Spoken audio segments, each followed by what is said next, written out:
మనసా కవ్వించకే నన్నిలా. మనసు విశ్లేషణ. భగవద్గీతలో కృష్ణ పరమాత్మ 13వ అధ్యాయంలో 20 విలువలను చెప్పుకొచ్చాడు. ఆ విలువలన్నీ మనసుతో పెనవేసుకుని ఉన్నవే.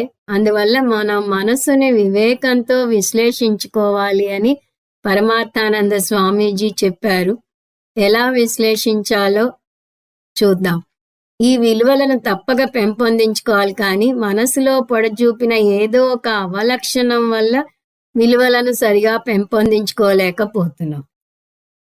అవి మనకి గర్వం వస్తే అది మానిత్వం, గర్వంగా మాట్లాడితే అది అహంకారం, గర్వాన్ని చేతలతో ప్రదర్శిస్తే దంభిత్వం, కోపంతో ఎదుటివారిని హింసిస్తే హింస, ఆలోచనలో బుద్ధిలో అజ్ఞానం ఉంటే అశౌచం, ఓర్పు క్షమ లేకపోతే శాంతి లేకపోవటం, ఇంద్రియ నిగ్రహం అంటే దమం లేకపోతే ఇంద్రియార్థేషు వైరాగ్యం లేకపోవటం, మనోనిగ్రహం అంటే శమం లేకపోతే ఆసక్తి లేకపోవటం, ఈ రెండు అంటే దమం శమం లేకపోతే ఆత్మ వినిగ్రహం లేకపోవటం, ఈ రెండు ఒక తాటి మీద నడవకపోతే ఆర్జవం లేకపోవటం. ఆర్జవం అంటే మనోవాక్కాయ కర్మలు ఒక తాటి మీద నడిస్తే ఆర్జవం ఉండటం, మనోవాక్కాయ కర్మలు ఒక తాటి మీద లేకపోతే ఆర్జవం లేకపోవటం.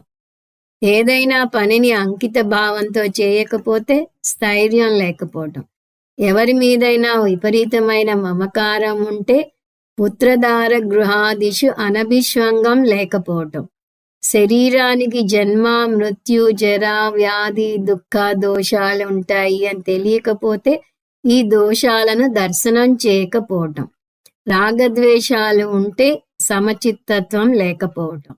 ఈ విధంగా మనలో ఉన్న ఏదో ఒక లోటుపాటు వల్ల మనం ఏదో ఒక విలువను పాటించలేకపోతున్నాం. వీటన్నిటికీ ముఖ్య కారణం ప్రతిదానిని మన పరంగా చూస్తాం. కాబట్టి ముందు సమస్య మనం చూసే దృక్కోణంలో ఉంది అనే విషయాన్ని అర్థం చేసుకోవాలి.